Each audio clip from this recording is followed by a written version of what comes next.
Alors, au cours de toute cette année de séminaire, il m'est arrivé de poser des questions étranges dans un séminaire de philosophie. Par exemple, je crois qu'à un moment donné, j'ai posé cette question: en quoi ce qu'on appelle le peer-to-peer dans le monde du web aujourd'hui, c'est-à-dire ce qu'on pourrait appeler une horizontalisation des relations à travers les technologies numériques, c'est-à-dire aussi l'émergence de ce qu'on appelle la communication bottom-up. En quoi cela, le peer-to-peer, en français nous disons le pair à pair, pourrait avoir un rapport avec ce que j'ai appelé, pour essayer de décrire ce qui est à mon avis en jeu dans la première question platonicienne de la dialectique, la co-individuation et la trans-individuation.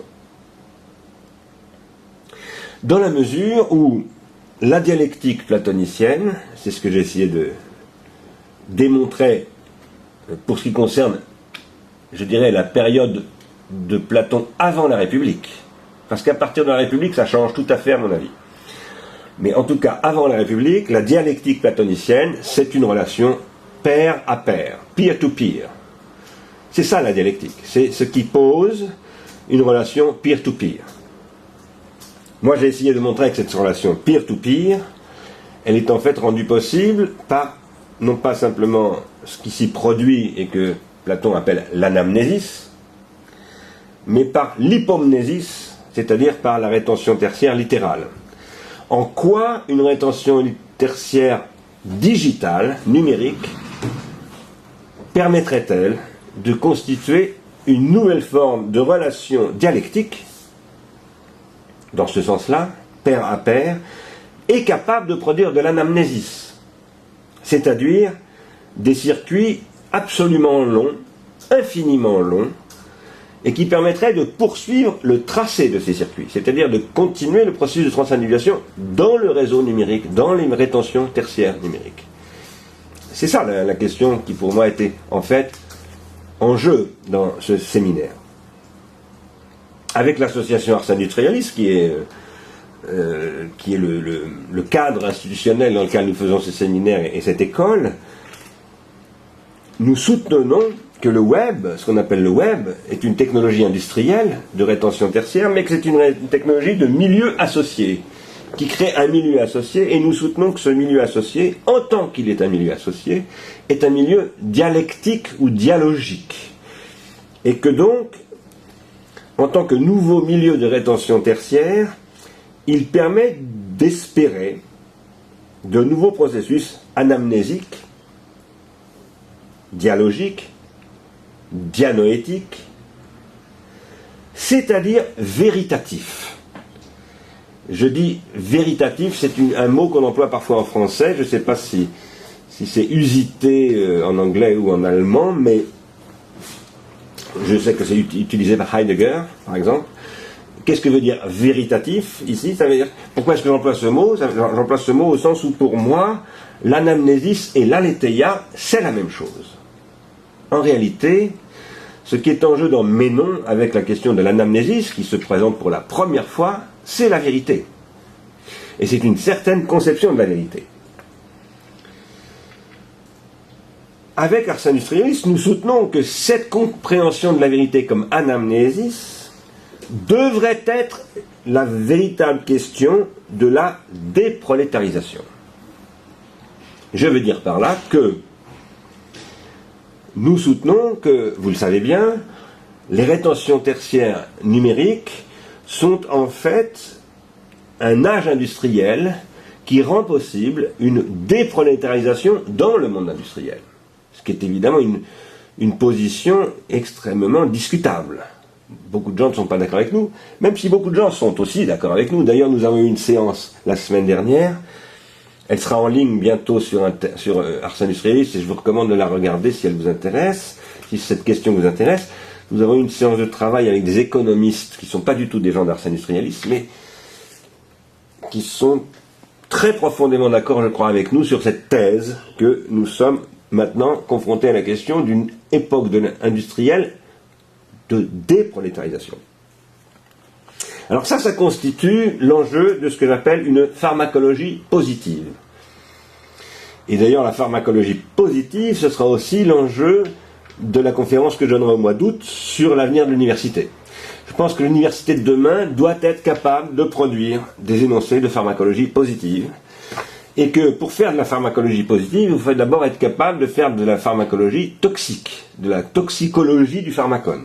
La condition de la pharmacologie positive, c'est de faire quelque chose que, à l'époque de Kant, on aurait pu appeler une critique de la raison, mais que j'appellerais une raison impure, une raison pharmacologique, justement. Pourquoi est-ce que le milieu associé est un milieu anamnésique? Eh bien parce que le milieu associé numérique, c'est un milieu qui repose sur une structure, c'est notre définition, qui est que tous les destinataires sont aussi destinateurs. Voilà. Et que du coup, la situation est structurellement dialectique de ce point de vue-là. Ça ne veut pas du tout dire que de fait, le web, par exemple, aujourd'hui, serait un espace dialectique. Je ne le crois pas du tout. Enfin, il l'est parfois, mais je pense que c'est extrêmement rare. En revanche, je pense qu'il pourrait le devenir, à condition que l'université s'en occupe. À condition que l'université fasse son travail, car c'est ça, selon moi, son travail. Son travail, c'est de faire que les rétentions tertiaires, c'est-à-dire les pharmacas, on en produise des prescriptions thérapeutiques que l'on appelle des disciplines universitaires ou des matières universitaires, etc. Alors, au début du séminaire, vous vous en souvenez, après nous êtes posé la question du couteau, c'est-à-dire d'un destin négatif de la dialectique.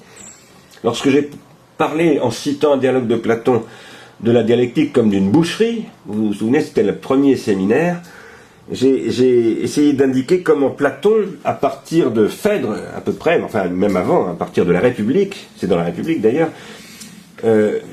produit une conception de la dialectique qui n'est plus du tout celle dont je vous parlais au début. Après avoir parlé de cela, donc, j'ai introduit la question de Google. Je dis Google parce que j'ai utilisé un petit peu comme ça, rhétoriquement, si je puis dire, par exemple, j'ai posé des questions, qu'est-ce que veut dire vertu sur Google, ou arrêtait, vous vous souvenez, et Google donnait des réponses. J'ai parlé d'une espèce de PT industriel, c'est-à-dire d'oracle machinique qui me donnerait soit des définitions, soit des extraits de texte, etc., etc. Je dois vous dire que pratiquement, vous le savez, je l'ai dit souvent, tout le cours que j'ai fait cette année, je l'ai fait en me servant de Google, en permanence, surtout pour des images, mais parfois aussi pour des textes. Par exemple, le texte de Pierre Macheret sur le conflit des facultés de Kant, c'est avec Google que je l'ai trouvé et que je l'ai lu. Le texte de Pierre Macheret dont je vous ai parlé tout à l'heure. Quoi qu'il en soit, ça nous a amené, cette question, cet usage de Google à soulever la question de l'intérêt d'analyser très précisément ce que sont des circuits de transindividuation produits sur les réseaux de ce que j'appelle le temps-lumière, et la question de savoir comment travaille la transindividuation sur le web. Qu'est-ce qui se produit lorsqu'un circuit de transindividuation se produit à la vitesse de la lumière? Il y a deux possibilités au moins, il y en a certainement évidemment plus que deux, mais il y en a au moins deux.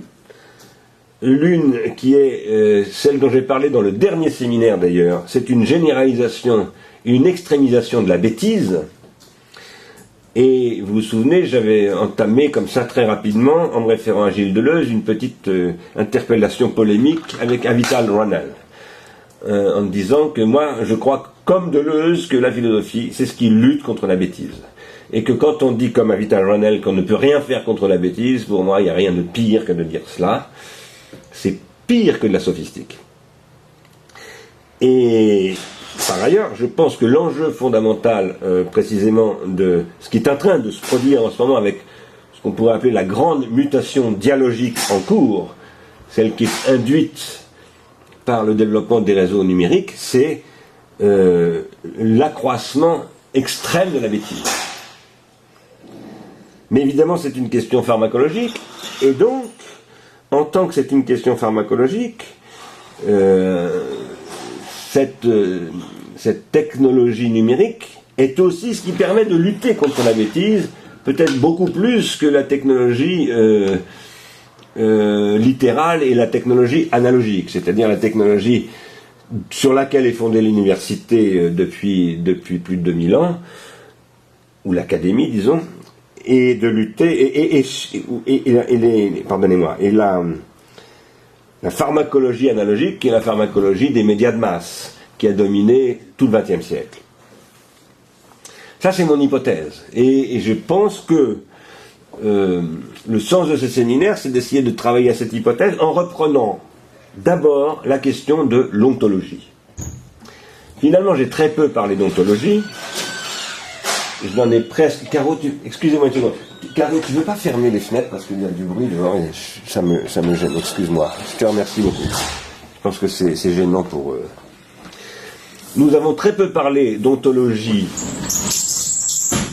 dans le séminaire, mais en même temps, nous n'avons parlé que de cela. C'est-à-dire que toutes les questions que nous avons abordées à travers Platon, celles que j'ai travaillées dans le cours avec le banquet, etc., et ce sont les questions qui conduisent à la question aristotélicienne de l'ontologie.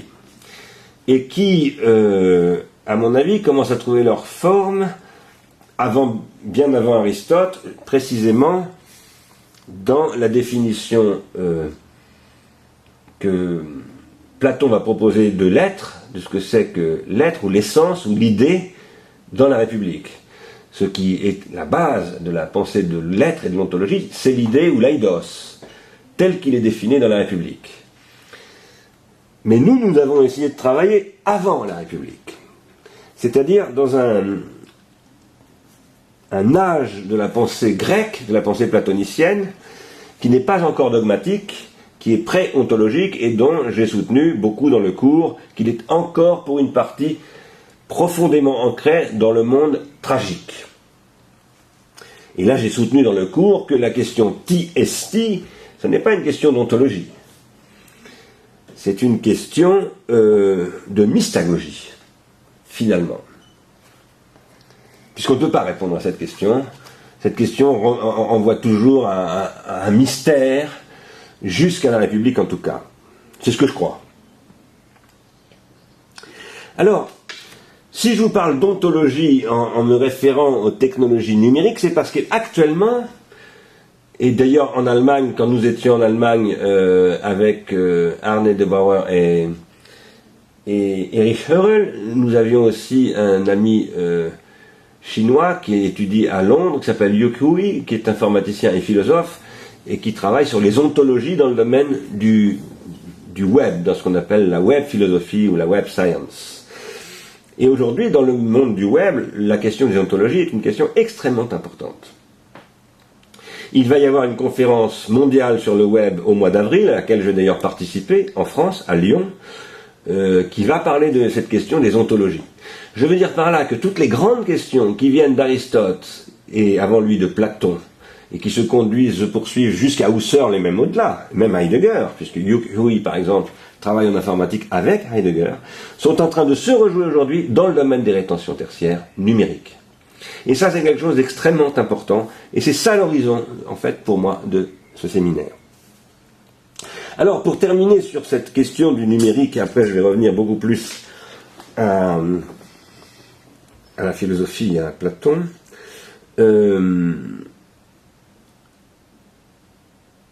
j'avais soulevé le problème d'un temps réel informatique qui se mettrait à composer avec le temps différé. Vous vous souvenez que j'avais évoqué à travers Jacques Derrida la question de l'informatique qui est mise au service des réseaux nucléaires et ces systèmes de pilotage de fusées nucléaires. Eh bien, vous le savez bien, ils sont à l'origine du web, en fait, et les réseaux militaires ARPANET, le réseau militaire ARPANET a été l'origine du web, et au départ, il servait à produire ce que Jacques Derrida appelle le pharmacone absolu. Pourquoi est-ce qu'il parle de pharmacone absolu? Parce que c'est un pharmacone qui court-circuite absolument toute intervention de l'être humain, c'est-à-dire c'est un dispositif de prolétarisation absolue. Derrida posait ce problème dans les années 80, dans un texte qui s'appelle No Apocalypse Not Now. Et j'ai essayé de vous dire, moi, qu'aujourd'hui, avec le web, on a mis cette technologie du temps réel, du pharmacone absolu, au service du temps différé. Puisque ce dispositif qui fonctionne à la vitesse de la lumière, aujourd'hui, il sert à revisiter le temps différé des bases de données innombrables qui se trouvent sur les 30 data centers de Google, 3 millions de serveurs. Je dis Google, mais il y a aussi ceux de Yahoo, il y a aussi il y a ceux de Wikileaks, etc. Et tout cela crée un nouveau rapport entre temps réel et temps différé qui vient perturber très sensiblement, à mon avis, un processus que j'ai décrit ailleurs, dans des livres que j'avais écrits dans les dernières années, que j'avais appelé le processus d'hypersynchronisation. Le processus d'hypersynchronisation se produisant par la télévision, par les réseaux du temps réel, par l'intelligence artificielle, par toutes sortes de dispositifs, étant un processus de prolétarisation généralisée. Lorsque j'avais parlé de Alan Greenspan comme étant le prolétaire de la Banque fédérale, qui était incapable de comprendre comment fonctionnait la Banque fédérale à l'époque du temps réel de la titrisation, des outils électroniques de la finance, de l'industrie financière, c'est de cela dont je voulais parler.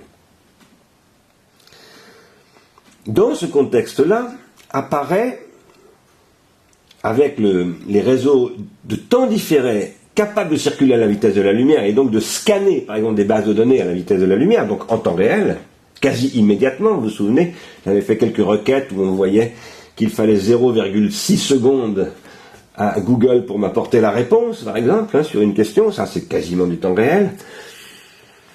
Quelque chose émerge, qui est une question absolument fondamentale à mes yeux, c'est l'apparition de ce qu'on appelle le bottom-up en anglais, mais qui est en fait ce que j'appelle moi le diachronique. Le bottom-up, c'est ce qui fait tout à coup émerger ce que nous avons décrit comme le diachronique, dont je soutiens qu'à partir de la République, Platon va lutter contre ce diachronique pour en faire un système, pour en élaborer une espèce d'hyper-diachronisation très très tôt. Dès l'époque de Platon, cette question de l'hyper-diachronisation, c'est le sujet de la République. Ça, j'y reviendrai l'année prochaine dans le cours de l'école d'Épineuil en détail, puisque je ferai un commentaire de la République et d'un certain nombre d'autres dialogues, je vais en reparler tout à l'heure. Alors, ça c'est pour donner ces indications, décrire les enjeux contemporains, selon moi, de ce séminaire. Après, dans le travail que nous avons fait, aussi bien dans le cours que dans le séminaire, ce que j'ai essayé de montrer, c'est que ce que Platon décrit comme anamnésis depuis Ménon jusqu'au banquet, car même si dans le banquet le thème de l'anamnésis n'est pas abordé en tant que tel, il n'est pas thématisé, mais en fait tout ce qui est en jeu, c'est évidemment l'anamnésis, eh bien, dans ces textes que nous avons lus de Platon, ce que j'ai essayé de montrer, c'est que pour Platon, à cette époque-là, il n'y a pas d'anamnésis sans éros. Et que la question de l'anamnésis, c'est le désir, et pas seulement le désir, mais l'éros, ce qui n'est pas exactement la même chose. Ça signifie que la question que je pose dans le monde contemporain, à l'époque des rétentions tertiaires littérales, des rétentions tertiaires numériques, si je dis des rétentions tertiaires numériques doivent permettre de reconstituer des circuits de transindividuation infiniment longs et qui produisent de l'anamnésis, alors ils doivent être mis au service d'une reconstitution de l'économie libidinale. Ils doivent servir à reconstruire une économie libidinale, c'est-à-dire une économie politique. Je dis c'est-à-dire une économie politique parce que je pense que l'économie libidinale, c'est ce qui organise la totalité de l'activité sociale, que la transindividuation, c'est ce qui passe toujours par l'ensemble des circuits de transindividuation, et que, dès lors, on ne peut pas ne pas poser ces questions dans des termes politiques, d'économie politique.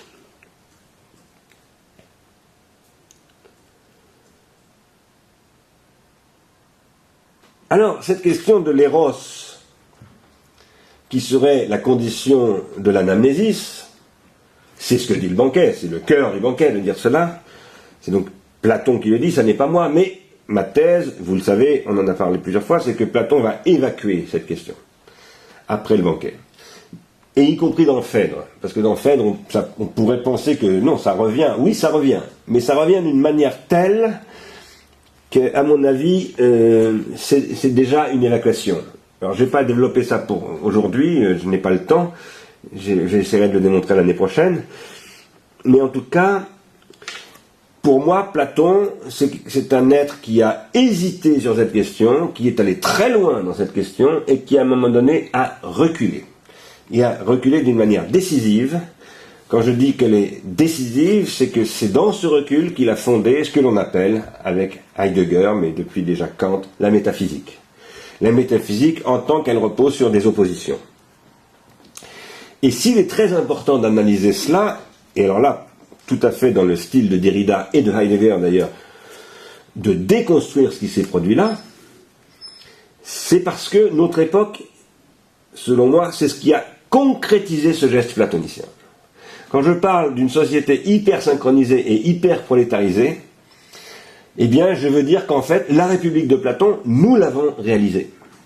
Je pense que les difficultés dans lesquelles nous sommes aujourd'hui, extrêmement graves, qui conduisent d'ailleurs l'Europe au bord de l'écroulement économique, et peut-être le monde entier, mais en tout cas l'Europe, c'est vraiment maintenant extrêmement probable qu'elle se retrouve en situation de faillite économique.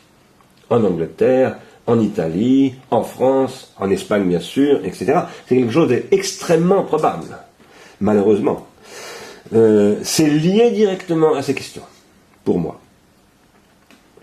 Et c'est la raison pour laquelle, si nous voulons essayer d'élaborer une économie politique, des réseaux numériques, qui permettent de réarmer des processus anamnésiques, c'est-à-dire des processus de vérité, et donc de l'implication dans une économie libidinale, nous devons évidemment lire Platon de très près, et la philosophie. Voilà pourquoi il faut faire de la philosophie. Comment la faire? En utilisant, selon moi, cette technologie numérique, comme nous essayons de le faire très modestement ici, mais aussi en essayant d'aller beaucoup plus loin, et j'essaierai pendant l'été de vous dire comment je crois qu'on peut aller beaucoup plus loin. Quoi qu'il en soit, je redis des choses que vous savez bien maintenant. Pour moi, une économie libidinale, c'est ce qui produit des circuits de transindividuation absolument longs, c'est-à-dire infiniment longs. C'est autrement dit une économie qui produit de l'infini par des moyens finis. Sinon, ce ne serait pas une économie. Une économie, c'est toujours une économie de moyens finis. Mais ce qu'elle a pour singularité, cette économie, c'est qu'elle produit de l'infini. Si l'économie actuelle ne marche pas, je veux dire par là, outre les aspects hyper spéculatifs des agents de notation, qui sont en train de détruire l'économie européenne pour spéculer dessus à très court terme. Et ça, c'est, à mon avis, la cause fondamentale de ce qui se produit. Mais ça n'est pas seulement pour cette cause, c'est pour une cause beaucoup plus grave. Parce que cette cause-là n'est pas très grave.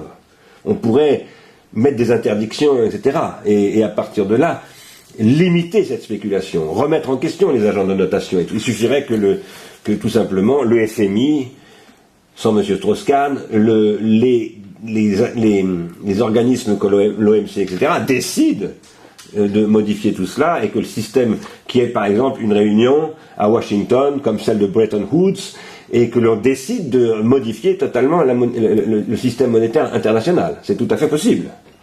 Mais si on ne le fait pas, ce n'est pas seulement parce qu'Angela Merkel, Barack Obama et Nicolas Sarkozy sont des lâches ou des crétins, ce qui sont certainement en partie, mais c'est aussi parce que il y a derrière tout ça une question qui est l'infinitisation. S'il n'y a pas de pouvoir d'infinitiser, il ne peut pas y avoir de fiduciarité. Parce que pour qu'il y ait de la fiduciarité, il faut qu'il y ait de la foi, c'est-à-dire de la croyance. Et la croyance, c'est toujours la croyance dans l'infini, dans un infini. Alors, j'appelle cet infini ce qui constitue des horizons de consistance. Cet infini n'est pas du tout Dieu chez moi, ça peut avoir ce nom-là, mais comme vous le savez, j'en ai souvent parlé, c'est par exemple le point géométrique en tant qu'il est géométrique, c'est-à-dire en tant qu'il permet d'ouvrir à l'infini la question de la géométrie. Plus généralement, je soutiens, c'est pour ça que dans le dernier cours, j'avais parlé du caractère absolument passé de la spirale et absolument avenir de la spirale, c'est-à-dire que la spirale que je décris n'a aucun début, elle ne peut pas avoir de début et elle ne peut pas avoir de fin, elle est infinie dans ce sens-là. Hein. Avec Simondon, on dirait indéfini. Lui, il parlerait de dyade indéfinie. Il reprend une expression de Platon, d'ailleurs. Et moi, je dis infini, je ne dis pas simplement indéfini. Ça, c'est ce qui constitue, je le soutiens vigoureusement, la relation intergénérationnelle.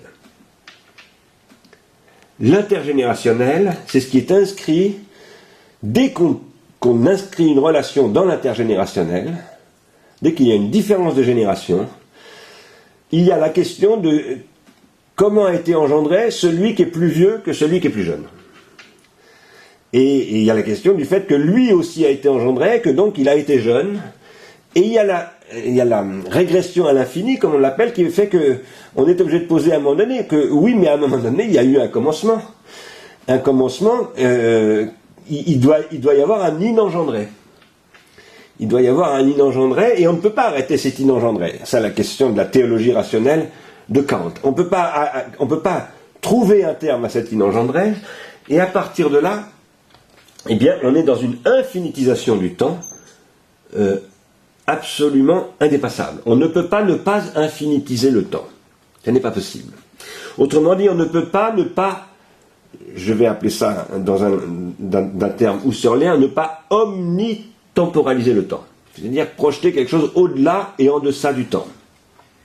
C'est comme ça qu'il faut comprendre la question de l'immortalité chez Platon, même si, je ne vais pas y revenir, vous savez pourquoi je crois maintenant, même si je pense que c'est une erreur catastrophique de parler d'immortalité. Et je pense qu'il n'y a pas d'immortalité dans le discours de Socrate, par exemple.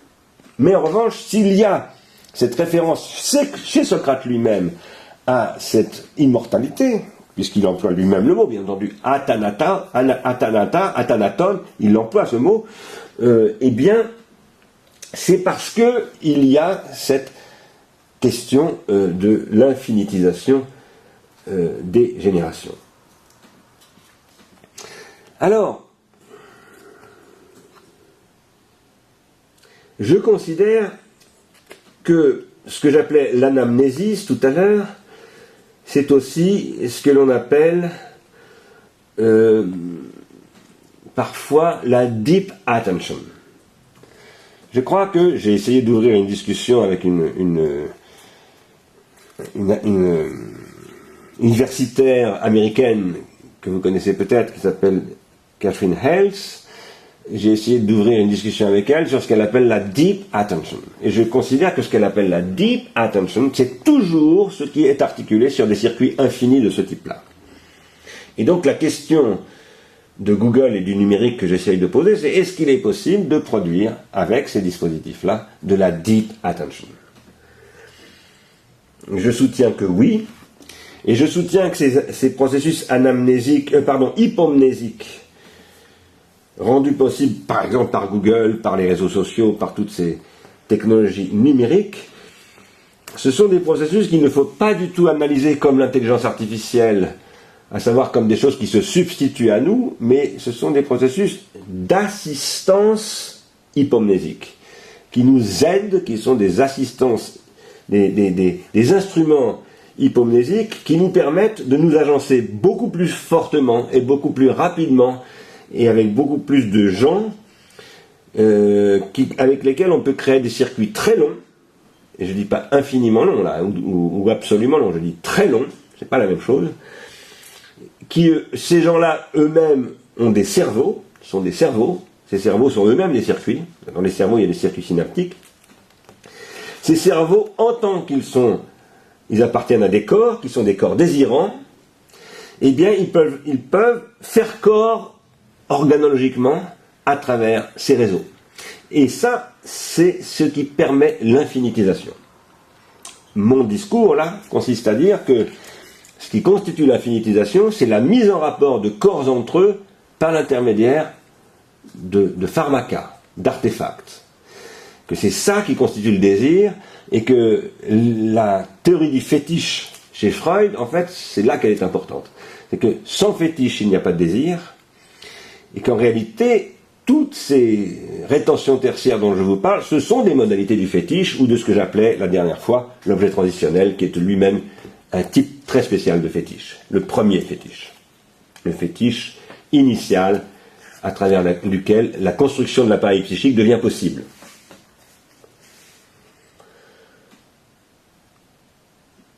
Je soutiens que produire de la deep attention avec des rétentions tertiaires numériques, comme Google par exemple, ou des réseaux sociaux, ça suppose d'être capable de constituer des espaces critiques et des espaces polémiques et dialogiques. Ça suppose d'être capable de créer des communautés dialogiques qui vont transformer des processus de co-individuation en processus de trans-individuation et en appliquant des critères de passage de la co-individuation à la trans-individuation et qui sont des critères véritatifs. Très pratiquement parlant, comment est-ce que ceci est possible sur les réseaux? Pourquoi est-ce que les réseaux le rendent possible aujourd'hui? Eh bien parce que les réseaux permettent de produire ce que l'on appelle des métadonnées, des métadatas. Que sont des métadatas? Ce sont en fait des métacatégorisations. Et ce que je soutiens, c'est que toute l'activité dialectique de Platon consiste à produire des métadatas. C'est-à-dire à produire des catégorisations par rapport auxquelles, à un moment donné, nous allons agrémenter ces catégorisations en disant que ce ne sont pas seulement des catégorisations, ce sont des métacatégorisations. Elles sont conformes au résultat de notre discussion. Elles font partie, par exemple, du corpus des théorèmes ou des axiomes de la géométrie. Elles font partie du corpus de ce que c'est que la pensée de Socrate, de ce que c'est que la question de la justice, etc., etc. Et nous pouvons métastabiliser à travers ces métadonnées une sorte d'état de consensus. Ceci est extrêmement important pour moi d'un point de vue pratique. Là, nous entrons, si je puis dire, dans l'organologie du ça contemporain, parce que ce que je viens de vous dire renvoie à des questions très concrètes. S'il est vrai que, comme je vous l'avais dit une fois, Wikileaks, par exemple, qui est un nouvel espace public mondial et qui crée le problème, la possibilité de ce que j'appellerais au mois d'août une internation, non pas un espace international et cosmopolitique, comme le disait Kant, mais une internation, c'est-à-dire une nation planétaire, que Marcel Mauss appelait une internation. Je crois que Wikileaks rend cela possible. Et je crois que c'est pour ça que Wikileaks, par exemple, a fait tomber Ben Ali. Parce que c'est Wikileaks qui a fait tomber Ben Ali. Wikileaks, je vous avais dit, c'est un processus qui permet de libérer du temps réel en le scannant, de libérer, excusez-moi, du temps différé, le temps différé diplomatique, le temps différé du secret diplomatique, en le scannant à la vitesse de la lumière et en le faisant circuler à la vitesse de la lumière. Si Wikileaks permet de faire cela, c'est parce qu'il y a des métadonnées sur les données qui ont été recueillies par Wikileaks sont accessibles par des métadonnées. Et ces métadonnées, ce sont elles qui permettent à un moment donné de rendre ces données, de faire de ces données des objets de discussion et de dialectisation, en ce sens-là, de dialogue, de confrontation, de critique, etc. Or, ces métadonnées, il y a aujourd'hui deux façons d'en appréhender la question, de façon dominante. Une qui passe par ce qu'on appelle le web social, le social network, le social networking, le social web, ou encore les folksonomies, etc. D'une part, et d'autre part, ce qu'on appelle le semantic web, c'est-à-dire l'automatisation de la recherche dans les données, par des algorithmes qui sont basés sur ce qu'on appelle des ontologies. Je signale ça pour que vous voyez bien comment les questions que nous nous posons ici, en fait, sont extrêmement présentes dans la technologie contemporaine des rétentions tertiaires numériques. Alors, si la question est donc bien de se demander dans quelle mesure il est possible de produire de l'attention profonde sur Internet, sur le web,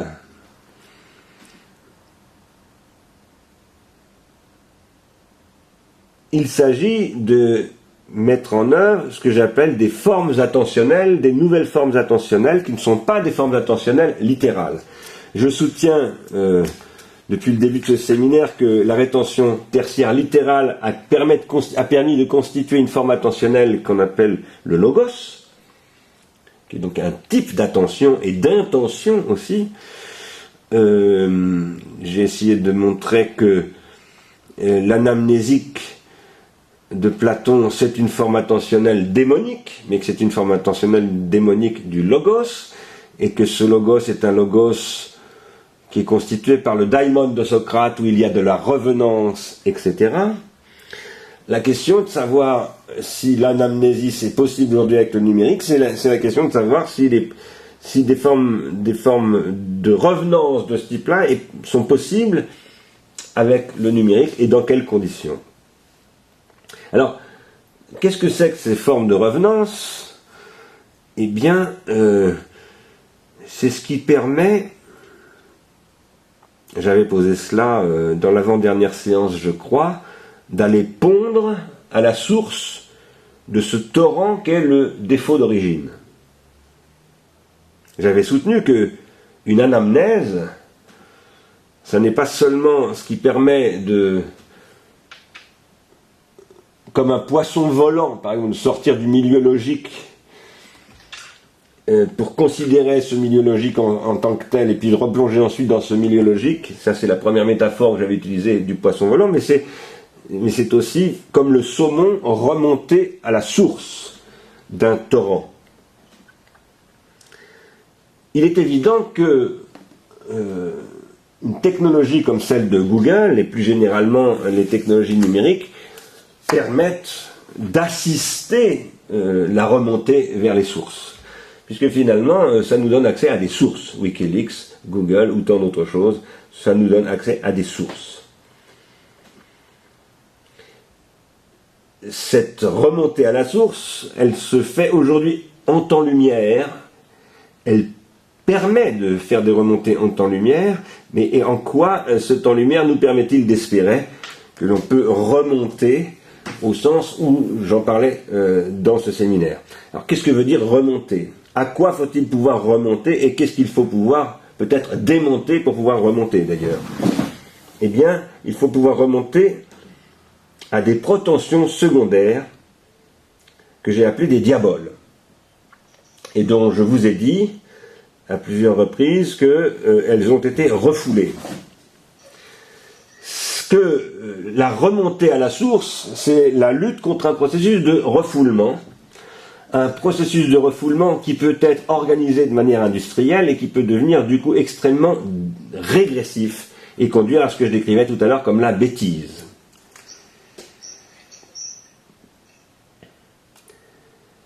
La remontée, c'est toujours la remontée à travers ces protensions secondaires qui ont été refoulées et que l'on peut à un moment donné, disons pourquoi pas, défouler, ou en tout cas transindividuer, disons plutôt, pour parler de manière plus précise, ou chercher à transindividuer, d'abord co-individuer, avec un autre, dans l'intimité, et puis éventuellement transindividuer, c'est-à-dire socialiser, par exemple faire de mon intimité une extimité qui devient finalement un espace public, une reconnaissance publique. Tout ça, ça nous fait remonter en fin de compte à ce que j'appelle le défaut. Comment est-il possible de remonter au défaut en temps-lumière, dans le temps-lumière? Que devient le défaut dans le temps-lumière? Ou pour le dire autrement, quel est le défaut du temps-lumière? Qu'est-ce qui fait défaut dans le temps-lumière? Des gens vous diront tout de suite, ce qui fait défaut dans le temps-lumière, c'est le temps. Le temps-lumière, c'est l'accélération qui fait qu'on n'a plus le temps de rien du tout. On y reviendra. Ça, c'est une vraie question, et en même temps, je pense qu'elle est très mal formulée ainsi. Même si elle est très à la mode, avec Armand Rosa, par exemple, en ce moment. Mais je pense que c'est une façon un peu superficielle de poser les problèmes. Le défaut, pour poser cette question, en tout cas, il faut revenir à la question de savoir ce que c'est que le défaut. Le défaut, c'est ce que j'ai essayé de vous dire dans le séminaire, c'est ce qui permet que la transindividuation se métastabilise entre diachronie et synchronie. l'anamnésis, c'est ce qui se produit toujours dans le deux. Elle se produit toujours dialogiquement. Ça, c'est le premier enseignement de Platon. C'est la première chose qu'il dit, et c'est la chose la plus importante qu'il dise, qui est reprise aujourd'hui, très brillamment d'ailleurs, par Alain Badiou. Cela étant, le deux, ça n'est pas simplement le deux du toi et moi dans l'amour, par exemple, dont parle Badiou, c'est aussi le deux des deux tendances, diachroniques et synchroniques, qui jouent toujours à travers tout processus de métastabilisation, et qui met toujours à l'épreuve l'anamnèse et le refoulement. Il y a des tendances qui jouent et qui font que des processus anamnésiques se produisent, mais que ces processus anamnésiques eux-mêmes sont sans cesse refoulés. L'anamnèse est sans cesse oubliée. C'est pour ça que l'aletheia veut dire la sortie hors du latent, comme dit Heidegger, et elle a tendance à toujours retourner dans le latent. La vérité est toujours passagère. L'aletheia en tant qu'elle veut dire non pas l'exactitude, l'orthothèse de Platon, mais la signifiance, c'est-à-dire ce qui n'est pas insignifiant. Tout ce qui est signifiant, au sens de ce qui n'est pas insignifiant, a toujours tendance à redevenir insignifiant. C'est le problème de l'habitude. Et ça, c'est le destin de l'être pharmacologique. De toujours transformer la vérité, je ne vais pas dire en mensonge ou en erreur, mais en insignifiant. C'est-à-dire en quelque chose qui va venir lutter contre l'individuation et donc qui va se mettre au service du contraire de la vérité. Si on est d'accord pour dire que la vérité, c'est l'anamnésis, donc l'individuation. Alors, tout ça, il en va ainsi parce que le défaut, c'est ce qui fait toujours jouer ces deux tendances l'une avec l'autre et de manière irréductible. Une tendance ne peut pas se passer de l'autre. Mais ces deux tendances ont toujours besoin d'un tiers. Et ce que j'appelle par exemple les retentions secondaires collectives, qui peuvent par exemple former le langage, c'est un tiers, c'est le milieu en fait.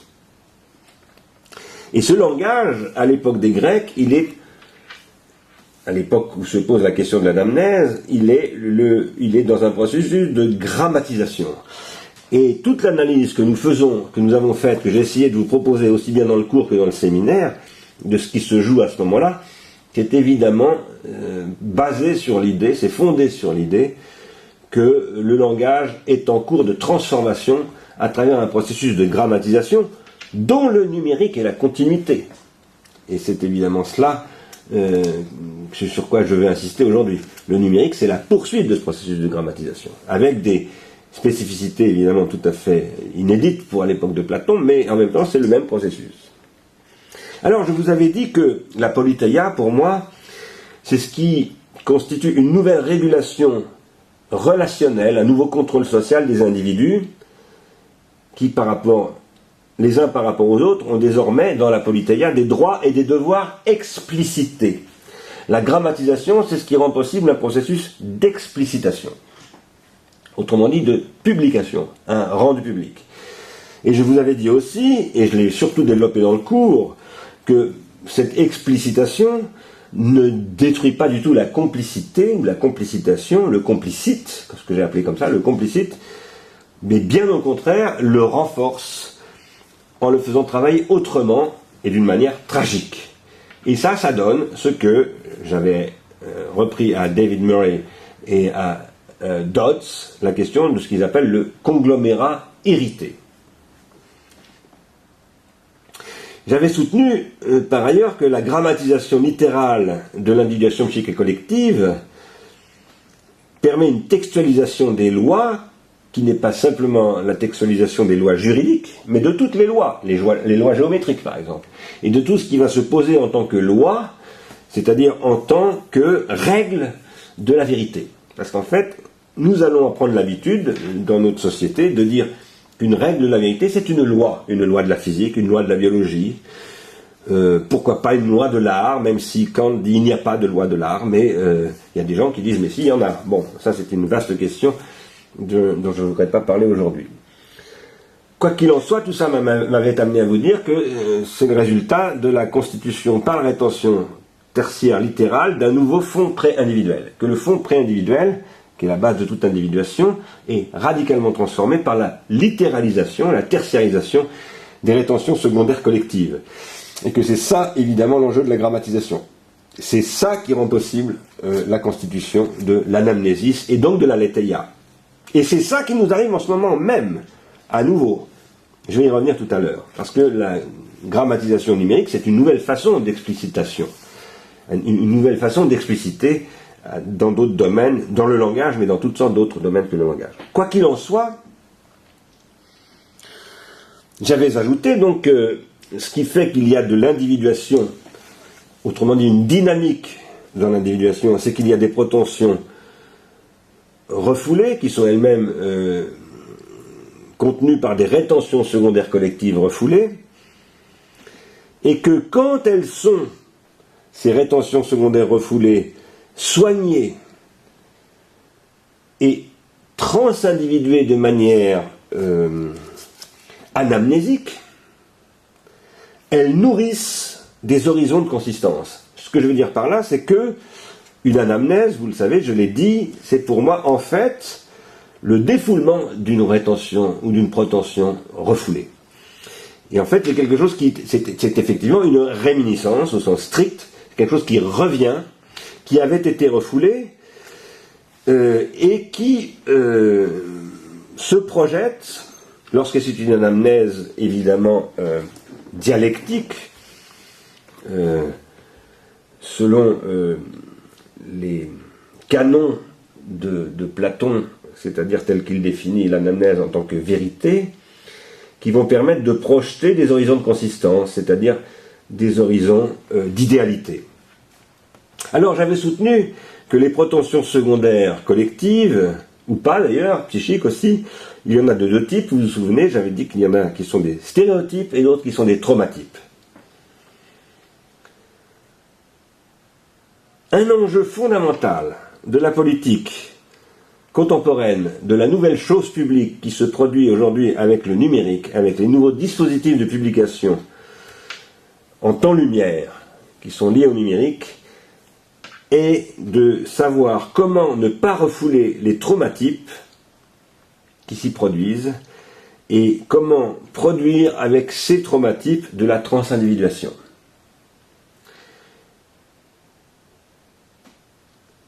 Je veux dire par là que les traumatypes, d'une façon générale, s'ils sont refoulés, c'est parce qu'ils viennent rompre des horizons constitués, des horizons de métastabilité constitués par des rétentions secondaires collectives et partagées comme telles. Une société partage toujours des savoirs, et ces savoirs sont en fait des métastabilisations de rétention et de protention secondaires collectives, qui là ne sont pas refoulées, mais sont explicitées précisément et partagées. Mais elles ont tendance, en tant qu'elles sont partagées, à se transformer en stéréotypes. C'est-à-dire que la banalisation et le devenir ordinaire de ces traumatypes fait qu'ils deviennent des stéréotypes, c'est-à-dire des habitudes. Quand un nouveau traumatype réémerge, il vient bousculer ces horizons d'habitude, mais comme ces habitudes forment des systèmes, j'emploie le mot système ici, y compris au sens de Niklas Luhmann, des systèmes qui produisent ce que Luhmann décrit comme des systèmes sociaux, eh bien, ils rencontrent des résistances, évidemment, ils sont rejetés. Toute la question du savoir anamnésique, c'est d'être capable de libérer des traumatypes qui ne détruisent pas le savoir, mais en même temps qui font s'individuer, c'est-à-dire qui vont produire un nouveau processus de transindividuation. Ce que j'appelle un pharmacone positif, ou une pharmacologie positive, c'est ce qui permet de proposer des pratiques thérapeutiques, des rétentions tertiaires, qui permettent de transformer les traumatypes, en tant qu'ils sont traumatisants, comme leur nom l'indique, en processus d'individuation collective, c'est-à-dire en une transformation. Et la question qui nous est posée aujourd'hui, c'est celle-ci: comment est-ce que nous sommes capables de transformer les rétentions tertiaires numériques selon ces canons, sachant que les rétentions tertiaires peuvent évidemment être mises au service exactement du contraire. Et qu'aujourd'hui, à mon avis, elles sont essentiellement mises au service du contraire, c'est-à-dire qu'elles servent au contraire à augmenter la puissance de répression des traumatypes et à aggravé terriblement la synchronisation, en donnant l'impression de produire de la désynchronisation. Exemple que tout le monde connaît aujourd'hui, que vous avez évidemment éprouvé vous-même, le user profiling qui permet d'enfermer vos pratiques de lecture sur Amazon, d'achat de livres à l'intérieur d'une hypersynchronisation sur ce qu'on appelle une niche, un marché de niche, c'est-à-dire une hypersynchronisation sur une toute petite localité, par exemple de spécialistes de Platon ou de je ne sais pas quoi. Amazon, c'est ce qui fait ça, c'est ce qui a appris à hypersynchroniser des très petites communautés. Ça ne fait pas que cela, mais ça fait, à mon avis, essentiellement cela.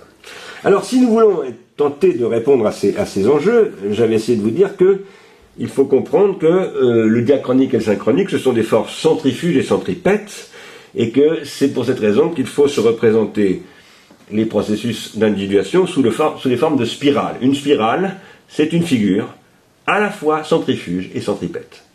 Et ça, c'est évidemment très très étrange quand on veut essayer de la prendre en considération. Ce qui met en mouvement la spirale, c'est qu'à la fois, elle tend à aller vers son centre, c'est-à-dire à être centripète, et en même temps, elle est tirée par une force centrifuge. Je vous ai montré que, du coup, une spirale est toujours composée d'autres spirales, parce qu'en fait, ce qui crée cette dynamique, à la fois centrifuge et centripète, c'est qu'en quelque sorte, la spirale est monadologique. On a affaire ici à une structure qui est très très proche des analyses de Leibniz dans la monadologie. On a quelque chose qui se met en abîme de manière monadologique. Ce qui relie toutes ces spirales, et ce qui fait pour moi la base de cette monadologie, c'est ce que j'ai appelé l'organologie du ça. S. J'ai soutenu que les rétentions tertiaires, c'est ce qui permet de constituer une organologie du ça, c'est-à-dire de mettre en relation toutes ces spirales dans la spirale, mais pas simplement les spirales qui sont coprésentes les unes avec les autres, comme nous le sommes en ce moment par exemple, mais par exemple la spirale de Platon que je convoque en vous en parlant ici. Et la spirale de Platon, c'est une antériorité générationnelle colossale, et ça, c'est ce qui constitue le ça, justement, parce que le ça, c'est le fond intergénérationnel. Pour moi, le ça, qui est décrit par Freud d'abord comme ce qui permet à la conscience et à l'inconscient de travailler ensemble, et là vous voyez bien que ce qui permet à la conscience et à l'inconscient de travailler ensemble, c'est ce qui permet à la diachronie et à la synchronie de travailler ensemble. Je vous ai déjà dit l'autre fois, pour moi, la source du diachronique, c'est l'inconscient en tant que tel. Cela s'appelle le ça, chez Freud, ce qui permet à la conscience et à l'inconscient de travailler ensemble. Par exemple, ce qui permet à la conscience de refouler ce dont elle reste inconsciente, alors que c'est elle qui en refoule, ça s'appelle le ça, chez Freud. Mais le ça, pour moi, c'est ce qui relie les générations les unes aux autres. C'est pas simplement ce qui relie la conscience à l'inconscient, c'est ce qui produit de l'intergénérationnel, parce que le ça, c'est aussi l'espace ludique de l'objet transitionnel, c'est aussi l'espace ludique du langage, du Witz, de ce que Lacan appelle le signifiant, et qui permet que, précisément, dans le dialogique, c'est-à-dire dans la relation, et dans la relation intergénérationnelle, qui est d'abord la relation entre la mère et l'enfant, et là je me réfère beaucoup plus à Winnicott qu'à Lacan, eh bien, sont convoquées toutes les générations antérieures et toutes les générations à venir. Voilà. Donc là, nous sommes dans le ça, dans l'intergénérationnel. Ce que j'ai essayé de vous dire dans la dernière séance, je crois, c'est que le ça est toujours marqué du sceau frappé comme une monnaie par la rétention tertiaire dans laquelle il se forme, dans laquelle cette génération se forme. Une génération est toujours marquée par une rétention tertiaire. Et je soutenais l'autre fois que c'est au nom des natifs du mythologique, du mythos, que Socrate peut être condamné par Anytos en tant qu'il est un natif de la lettre. Et je soutiens évidemment que nous sommes aujourd'hui, nous, confrontés à des questions de génération technologique, de génération de rétention tertiaire, exactement de la même manière lorsque nous parlons des natifs du numérique par rapport aux natifs de l'analogique, par exemple, ou des natifs de la lettre. C'est ainsi qu'il faut poser la question de la réminiscence et de l'anamnésis, puisque l'anamnésis est toujours en fait ce qui se constitue dans l'horizon d'un ça. Aujourd'hui, nous vivons l'émergence de nouvelles rétentions tertiaires, et je soutiens donc que c'est l'émergence d'un nouveau ça, intergénérationnel.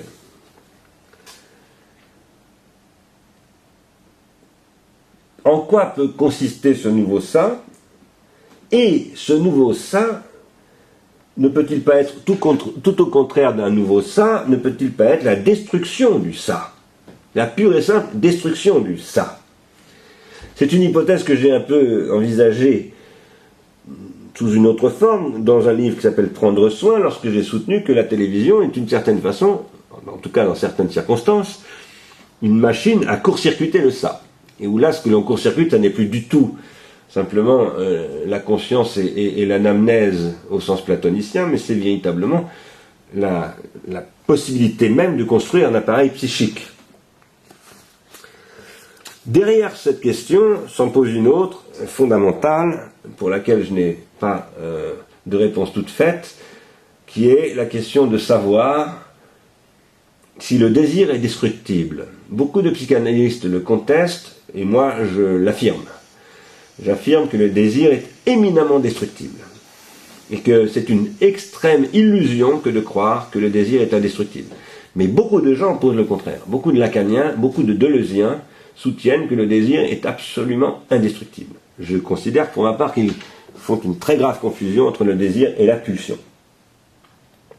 Quoi qu'il en soit, pour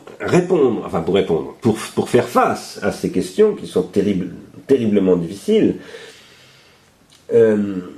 j'ai soutenu l'autre fois qu'il faut renouer avec une culture tragique.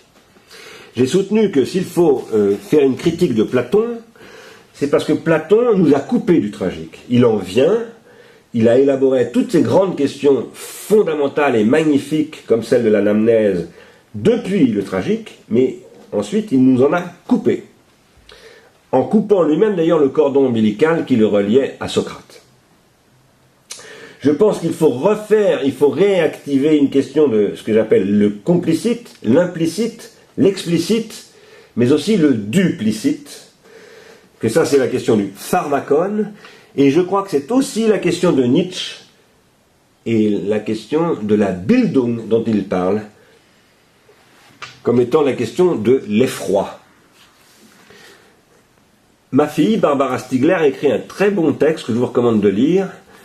J'ai une fille qui a écrit sur Nietzsche, et elle a publié un article dans une revue française qui, j'ai oublié son titre, enfin ça doit s'appeler Nietzsche et la Bildung, ou quelque chose comme ça. Et elle a fait une analyse extrêmement intéressante du texte de Nietzsche sur la question des établissements d'enseignement, et où elle parle d'une Bildung de l'effroi. Et je pense que nous sommes confrontés aujourd'hui à cela. La pharmacologie ne peut pas ne pas être une Bildung de l'effroi. Une Bildung, c'est-à-dire une formation. Bildung, ça veut dire formation. Nous devons renouer avec cette culture tragique, je le crois, et donc relire Nietzsche. Je ne le fais pas ici du tout, mais il faudra y revenir. Je ne sais pas si Nandita et Dan écoutent ce séminaire ou s'ils l'écouteront plus tard, mais en tout cas c'est un petit peu à eux que je m'adresse aussi là, parce qu'ils sont, vous le savez peut-être, surtout motivés par les lectures nietzschéennes.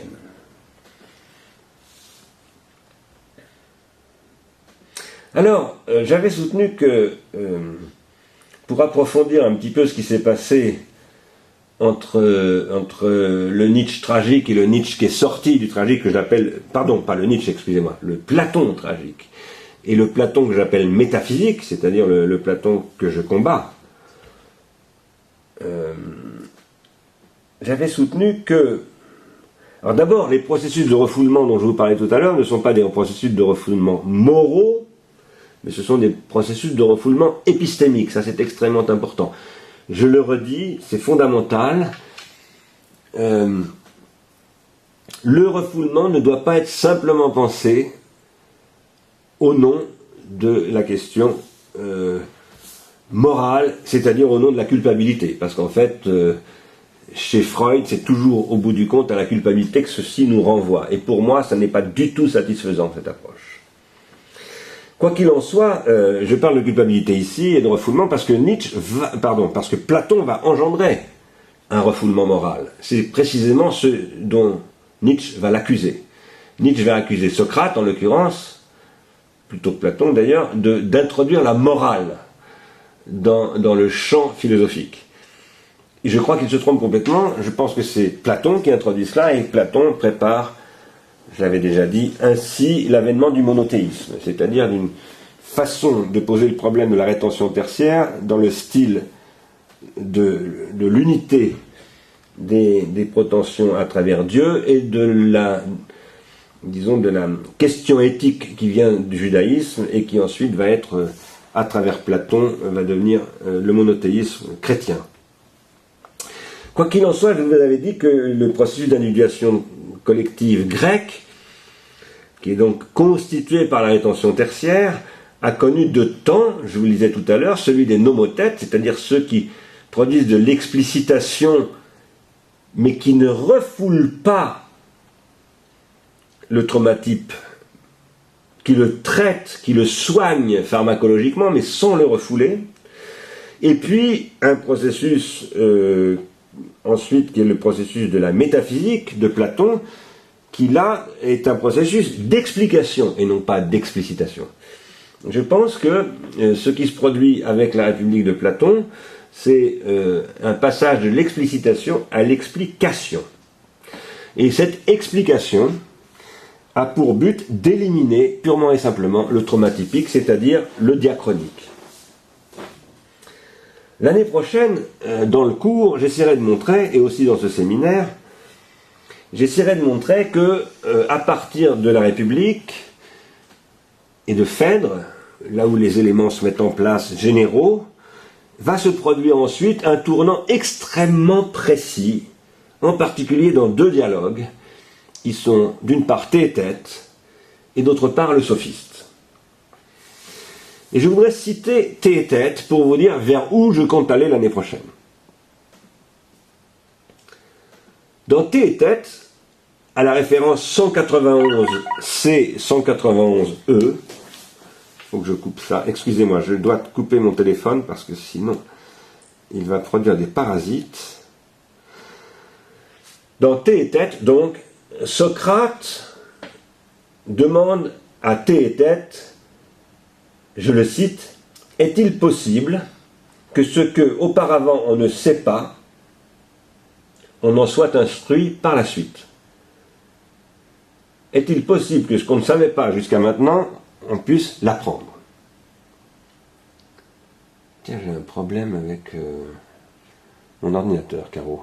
Excuse-moi, regarde mon ordinateur là. Ah oui, c'est... Tu m'es forcé à quitter. Ah non, parce que ça va couper le... Tu mets reprendre. Reprendre. Ben, tu vois bien. Ah oui, c'est là. Excusez-moi, j'ai un problème.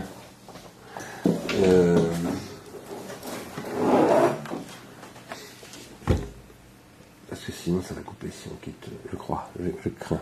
Où est la souris ? Elle est là ? Ah bah oui, il est planté. Non, ça y est.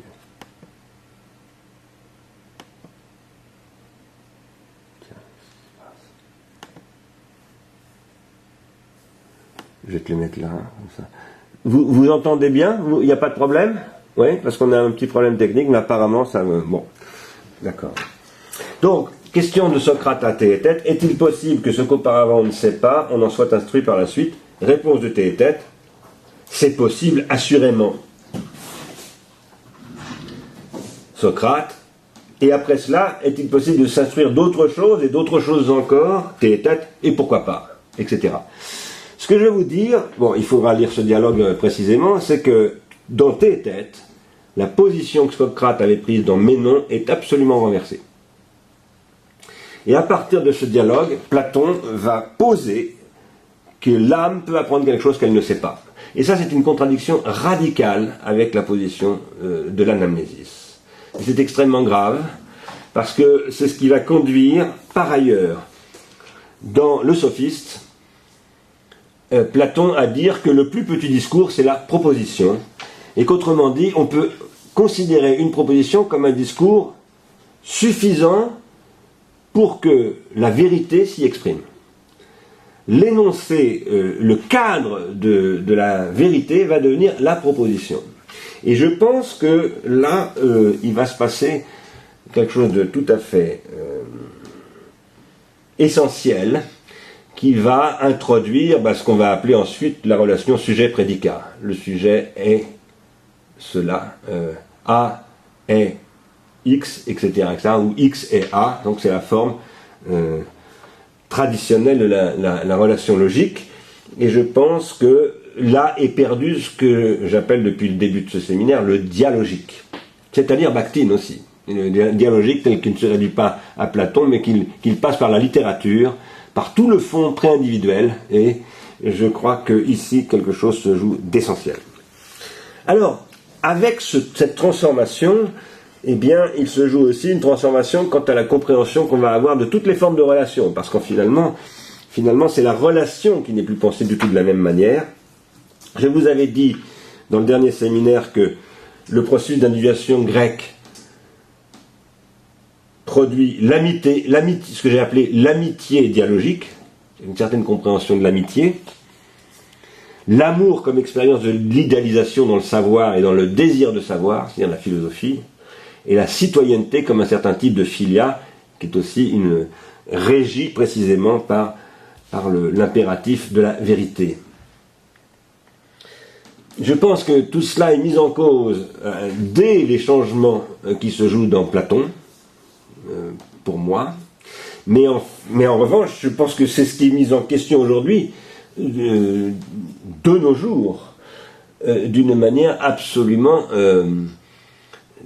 dramatique et massive à travers le développement, par exemple, des réseaux sociaux. Aujourd'hui, nous sommes mis en question sur ces questions que sont qu'est-ce que l'amitié, qu'est-ce que l'amour, qu'est-ce que la citoyenneté, qu'est-ce que la relation politique. Nous sommes radicalement mis en question par cette explosion pharmacologique qui se produit avec les rétentions tertiaires numériques. Ici, je renvoie à ce que j'appelle la mise en question, telle que j'essayais d'en parler dans ce qui fait que la vie vaut la peine d'être vécue, où j'essayais de montrer qu'en fait toute question vient toujours d'une telle mise en question. Et par conséquent, même si la question est ici absolument énorme et paraît presque insurmontable, en même temps, elle a une structure tout à fait classique de questions. Les questions ont toujours été engendrées par des processus de ce type-là. Je vais tout à l'heure vous parler de ce qui s'est passé à la Renaissance et avec la réforme à partir de l'imprimerie pour essayer de vous montrer comment il y a eu des mises en question, à mon avis, tout à fait comparables.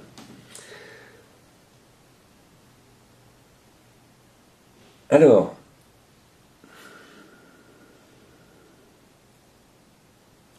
ce que nous sommes en train de vivre aujourd'hui, et qui fait exploser toutes les formes relationnelles, pourrait-on dire, peut-être même jusqu'à la figure de l'autre, c'est-à-dire de ce qu'on a appelé le grand autre, et qui m'a amené hier, dans une discussion avec Peter Zandi, à se poser la question d'un autre autre. Est-ce qu'on pourrait imaginer la possibilité de se confronter à un autre autre? Parce que la mort de Dieu, bon, c'était une façon de mourir du grand autre, mais on avait posé que derrière la mort de Dieu, il y avait un autre grand autre, qui restait le grand autre en fait. Bon, que le grand autre était enfin apparu finalement depuis la mort de Dieu. Mais aujourd'hui, peut-être que la question se pose d'un autre autre, et pas simplement du grand autre. Ça, c'est une question absolument terrifiante. Pour le coup, c'est véritablement la Gorgone qui nous regarde. Je pense que c'est ça l'enjeu de ce séminaire, en réalité. Quoi qu'il en soit, si nous voulons nous affronter à cette question, il faut que nous soyons capables de penser ce que j'appelle le complicite et son irréductibilité. Il faut que nous soyons capables d'aller au-delà de Platon, d'aller vers Nietzsche, en réalité, vers Freud, vers Lacan, et de reprendre toute cette question à leurs racines tragiques, avec eux, et avec Platon, bien entendu. Ces questions se posent à nous dans un contexte tout à fait nouveau, un contexte rétentionnel qui est caractérisé par le fait que la grammatisation numérique, c'est ce qui procède d'une explicitation généralisée. Qu'est-ce que je veux dire par là? On nous parle énormément en ce moment de la traçabilité des réseaux sociaux, par exemple, ou de tout ce que nous faisons. Vous savez bien que tout ce que nous faisons sur les réseaux numériques est tracé et qu'on peut recomposer de manière parfois extrêmement détaillée et extrêmement inquiétante toutes nos actions qui passent par le numérique. Et dans la mesure où il est très probable que dans les 10 ans qui viennent, tous les objets, par exemple celui-ci, seront numériques, c'est-à-dire que ma montre comportera des capteurs avec des indicateurs qui communiqueront avec mon ordinateur, etc. Mon automobile, c'est ce qu'on appelle les objets Internet, ou l'Internet des objets, les objets communicants, etc. La traçabilité sera absolument totale. C'est d'ailleurs par la traçabilité des carcasses de viande qui circulent entre l'Argentine et l'Europe que ça a commencé tout ça, Tania. C'est-à-dire, c'est parce qu'il y a de la viande qui vient de très loin par bateau qu'on a commencé à mettre des puces électroniques dans les marchandises et ça s'est étendu aujourd'hui. Voilà. Ça permet de garantir ce qu'on appelle la chaîne du froid, c'est-à-dire d'être sûr que cette viande n'a pas été exposée à un moment donné. Voilà. Mais aujourd'hui, les bébés sont par exemple aujourd'hui pucés dans les hôpitaux pour qu'on les confonde pas les uns avec les autres, etc. Et ça va extrêmement loin. En Australie, peut-être que Ricardo me contredira, mais on m'a dit à plusieurs reprises, j'ai lu ça dans la presse aussi, que en Australie, les militaires et les gens qui travaillent dans les banques sont pucés, avec ils ont des capteurs sous-cutanés pour pouvoir être reconnus automatiquement quand ils sont présents ou pas, enfin, pour qu'on puisse savoir s'ils sont présents ou pas, etc., etc. La traçabilité va extrêmement loin. Et cette traçabilité, c'est en fait un processus d'explicitation. Une explicitation qui, évidemment, peut se transformer en une explication absolument massive. Au sens, quand je dis explication, c'est au sens de Platon. Au sens où elle se dessine pour moi, pour la première fois rigoureusement, cette possibilité d'explication, dans la République. C'est ça l'enjeu du numérique. La révolution des rétentions tertiaires numériques, c'est de savoir ce que nous faisons de la grammatisation généralisée de tous les champs de l'existence. Et ça suppose de savoir poser correctement la question d'une nouvelle chose publique. Car qu'est-ce qu'une chose publique? Si nous entendons par chose publique ce qui donne son titre en latin, pas en grec, à la res publica.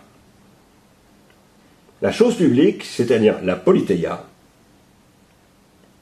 c'est ce qui fait l'objet d'une possibilité de discussion par tous, compte tenu d'une explicitation qui n'a pas d'explication. Je répète, c'est ce qui fait l'objet d'une possibilité de discussion par tous, de critique autrement dit, de dialectisation, compte tenu du fait que cette explicitation n'a pas d'explication. Quand je dis qu'elle n'a pas d'explication, ça veut dire qu'il n'y a pas de dernière lecture possible de cette explicitation. Ça, c'est ce qui commence avec les Grecs et les nomothètes. L'explicitation de la loi fait qu'on va pouvoir l'interpréter sans limite. Toujours il y aura une nouvelle interprétation possible. La question que posent par exemple ceux qui s'appellent les post-humanistes, ou les transhumanistes, etc., c'est la question d'une possible dernière explication. On en aurait fini avec le processus de ce qu'eux appellent l'homme. Moi, je ne l'appelle jamais comme ça. On en aurait terminé avec cela, on aurait réglé le problème, et il faudrait passer à autre chose. Ou bien il ne faudrait pas passer à autre chose, il faudrait s'arrêter là. Alors ça, c'est une question qu'on ne peut pas ne pas poser en réfléchissant sur les rapports entre le public et le privé. Car je viens de vous dire que ça suppose une chose publique, une res publica, mais pour qu'il y ait une chose publique et une res publica, il faut qu'il y ait une chose privée. J'en avais déjà parlé avec vous, j'avais d'ailleurs envoyé une conférence que j'ai faite à Lisbonne, où je parlais de Hestia et d'Hermès, j'en ai beaucoup parlé dans le cours.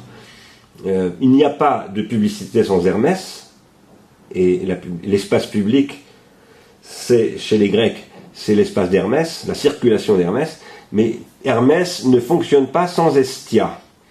Il faut que pour qu'Hermès puisse circuler, il faut qu'une Hestia puisse l'accueillir, si je puis dire, c'est-à-dire un domaine privé. Notez bien ceci, qui est à mon avis fondamental, qui est que si nous voulons réfléchir à ces questions, nous devons comprendre qu'avec le développement du pharmacone analogique, je dis bien analogique, non pas numérique, nous avons eu une transformation radicale de ce que veulent dire public et privé. Privé aujourd'hui, chez nous, ça ne veut pas dire privé comme Hestia, ça veut dire profitable du point de vue financier. Privatiser, par exemple, les services publics grecs, ça veut dire les vendre à l'industrie financière mondiale. Ça veut dire les rendre profitables du point de vue de la calculabilité sur le marché financier. C'est ça qu'on appelle aujourd'hui le privé. Au moment où, par ailleurs, par exemple, Facebook est en train de déprivatiser l'espace intime, que voulait dire autrefois l'espace privé, et qui devient extime en un sens qui n'est d'ailleurs pas du tout le sens de Lacan, mais qui est le sens d'une intimité totalement exposée, c'est-à-dire qui n'est plus une intimité. Dans un tel contexte, la publicité, l'espace public, la chose publique, est devenue, en fait, publicité, en français, ça veut dire ce qu'on appelle en anglais advertising, c'est-à-dire la publicité, le marketing, la construction, la mise dans l'espace public de marchandises. C'est la marchandisation de la chose publique.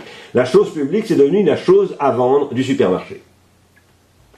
Et là, il n'y a plus d'Öffentlichkeit. Et toutes les questions que pose Habermas au titre de cette Öffentlichkeit sont vaines si il ne repasse pas par ces questions-là, qui étaient d'ailleurs les questions, à mon avis, les toutes premières questions de l'école de Francfort. Donc il est dommage qu'il semble ne pas se souvenir. J'ai soutenu, moi, que le pharmacone analogique, la rétention tertiaire analogique, a installé une nouvelle économie libidinale consumériste, je vous en ai un petit peu parlé. Je soutiens que la rétention tertiaire numérique permet de dépasser cette économie libidinale consumériste qui est arrivée à un point de déséconomie libidinale, c'est-à-dire de destruction de la libido et de ce que j'appelle un capitalisme pulsionnel. Si nous voulons analyser ces possibilités, nous devons comprendre que le processus de grammatisation généralisée auquel nous assistons en ce moment, c'est un processus de grammatisation de toutes les formes de relations. Or, qu'est-ce que c'est que l'énergie libidinale? C'est essentiellement ce qui soumet toutes les formes de relations d'objets, quels qu'ils soient, je prends le mot relation d'objet là au sens de Freud, à un horizon sublimatoire, c'est-à-dire un horizon de vérité. L'horizon sublimatoire, l'horizon de la sublimation, c'est l'horizon de la vérité. Alors, ça nous ramène à l'anamnèse. S'il est vrai, comme je le crois avec Platon, avec le premier Platon, le Platon de Ménon, que la vérité, c'est l'anamnèse, que la seule possibilité acceptable d'entendre le mot vérité, ou aletheia, je dirais, c'est anamnésis, puisque ça veut dire littéralement la même chose si on accepte ce que dit Heidegger à propos de aletheia, qui veut dire sortie du latent. Ça veut dire, à ce moment-là, quasiment anamnésis, c'est un synonyme. Et ici, bien sûr, je vous indique que l'année prochaine, je parlerai de la République en tant que c'est là, comme l'a dit Heidegger, on en a déjà parlé une fois, que le mot vérité change de sens chez Platon. Elle devient orthothèse et non plus aletheia. Elle devient exactitude et non plus anamnésis. S'il en est ainsi, en tout cas, si l'anamnésis est la vérité, et si, comme je vous le disais tout à l'heure, la vérité est la condition de toute sublimation, c'est-à-dire de toute idéalisation, alors il faut appréhender la vérité comme étant le critère d'individuation psychique et collective qui est conditionné par les processus d'idéalisation, qui sont eux-mêmes les processus moteurs, les motifs de toute individuation. Et la question, c'est à quelles conditions est-il possible de reconstituer des processus d'idéalisation dans le champ des rétentions numériques.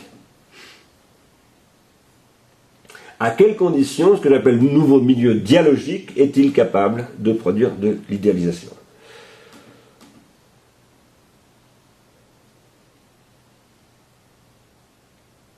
Il faudrait, mais je n'ai pas le temps, je ne vais pas le développer, il faudrait que je vous parle un petit peu ici de ce que j'appelle la noétisation du sensible. Le sensible, qui est typiquement pour Platon ce qui désigne la sphère de la pulsion, c'est-à-dire du diachronique, de l'incontrôlable, de ce qui doit être rejeté, c'est le corps à proprement parler. Je crois, quant à moi, que le sensible n'est pas du tout l'opposé de l'intelligible, bien entendu, vous le savez bien, mais que c'est la matière du noétique, au contraire. Et ce que je soutiens, c'est que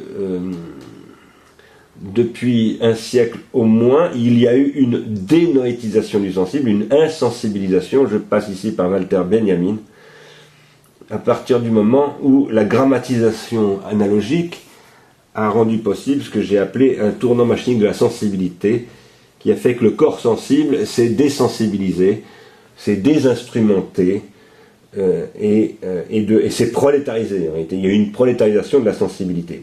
Bon. Je ne vais pas développer ce point-là. Si je vous en parle, c'est simplement parce que je pense qu'actuellement, avec le numérique, quelque chose d'extrêmement important se produit, qui est une renoétisation du sensible, un réarmement des corps, un redéveloppement de capacités noétiques du sensible à travers le développement des technologies numériques et l'accession à ces technologies. Quoi qu'il en soit, la question fondamentale de l'idéalisation, en tant qu'elle passe, vous vous souvenez que j'ai parlé, je crois que c'était pas dans le séminaire, mais dans le cours, je ne sais pas si vous avez suivi toutes les séances du cours, mais j'ai parlé dans le cours de Husserl, et des conditions dans lesquelles on peut passer de l'idéation à l'idéalisation. Husserl dit que le langage produit de l'idéation, c'est-à-dire de la catégorisation, spontanément. C'est la première recherche logique de Husserl. Mais que passer à l'idéalisation, c'est être capable de produire des idéalités au sens husserlien, c'est-à-dire des objets géométriques, par exemple, ou des eidais, des essences en tant que telles. Ça, c'est une question qu'on trouve, en fait, chez Platon. Husserl reprend des problématiques platoniciennes, ici. Or, ceci, je pense que ce processus de production d'idéalité, il se produit à travers un processus de transindividuation dont j'avais essayé de décrire à travers la figure du proto-géomètre qu'il passe par une annotation de soi-même. Lorsque le proto-géomètre s'auto-tertiarise, si je puis dire, c'est-à-dire lorsqu'il écrit et qu'il extériorise son travail géométrique, et qu'il l'objective, et qu'il le spatialise, et qu'il l'annote, il s'auto-annote, il s'auto-catégorise, il se méta-catégorise. L'idéalisation, c'est en fait la production d'un métalangage produit par une méta-catégorisation. La catégorisation, c'est la vie spontanée de toute forme de langage. Tout langage catégorise. Tout individu qui parle produit des catégories. C'est ce que dit Husserl dans la première recherche logique. Le proto-géomètre produit des méta-catégories, c'est-à-dire des catégories qui vont produire un métalangage, par exemple un langage de l'espace sur l'espace. Par exemple l'espace géométrique qui va dire ce que c'est que l'espace. Et derrière cela, il y a la question de l'annotation, du commentaire, de la glose, qui est absolument fondamentale. Moi, je soutiens que les ontologies, au sens husserlien, au sens platonicien, ne sont possibles qu'à travers des processus de métacatégorisation, et que ces métacatégorisations supposent toujours des rétentions tertiaires qui permettent de les produire. Maintenant, tournons-nous vers ce qui se passe avec Henri VIII, qui est un roi anglais. Qu'est-ce qui se passe? C'est quelqu'un qui a allumé son micro. Tournons-nous vers ce qui se passe en Angleterre en 1543. Henri VIII, qui a joué un rôle important dans l'histoire de Cambridge, d'ailleurs, promulgue une ordonnance qui prohibe, je cite, l'emploi de bibles annotées, qui est interdit aux personnes non autorisées à la lecture publique et aux commentaires des Écritures. et qui refuse, cette loi, la lecture biblique aux femmes, aux artisans, aux apprentis, aux compagnons, aux francs-tenanciers, aux fermiers et aux laboureurs. Là, c'est le texte de la loi. Ça veut dire tout le monde à peu près, hein. Tous ceux qui ne sont pas des nobles ou des clercs. Les femmes d'abord, toutes les femmes, en général, nobles ou pas nobles, et les artisans, les apprentis, les compagnons, les francs-tenanciers, bon ça c'est pas une très grande partie de la population encore à cette époque-là, mais les fermiers et les laboureurs c'est tout le reste, c'est 90% ou 95% de la population. Qu'est-ce qui est en jeu ici? C'est ce qui se produit avec l'imprimerie. C'est l'époque où, enfin c'est un petit peu après, un petit peu après la discussion entre Erasme et Luther sur l'avenir du monothéisme à l'époque de l'imprimerie. Elisabeth Eisenstein dit de cette société de la Renaissance que, je la cite, enfin c'est pas elle que je cite, c'est elle qui cite quelqu'un, je ne me souviens plus de qui c'est un homme de l'époque, il dit chacun devient assoiffé de savoir, non sans s'étonner de son ancien aveuglement. Avec la diffusion de l'imprimerie, tout le monde veut se mettre à lire. C'est ça que dit ce texte. Et le savoir devient un enjeu spirituel qui va conduire aux guerres de religion, à un schisme, à une transformation colossale de l'Europe et de tout l'Occident, qui va d'ailleurs être en partie à l'origine de l'Amérique, parce que c'est la migration des protestants persécutés qui en grande partie va être liée à la colonisation de l'Amérique du Nord, mais c'est aussi évidemment un enjeu politique. Et je cite un autre, j'ai oublié de noter les noms, excusez-moi des personnes que je cite, mais qui dit « L'art de l'imprimerie répandra tellement le savoir que les gens du commun, le vulgaire on dit, connaissant leurs droits et libertés, ne se laisseront pas gouverner par le moyen de l'oppression. » Donc, ça c'est pas simplement la réforme, ce sont tous les gens qui investissent l'imprimerie à travers ce qui va devenir République des lettres, qui disent maintenant, tout va changer, une nouvelle chose publique est en train de se constituer, et ça c'est lié évidemment aux rétentions tertiaires.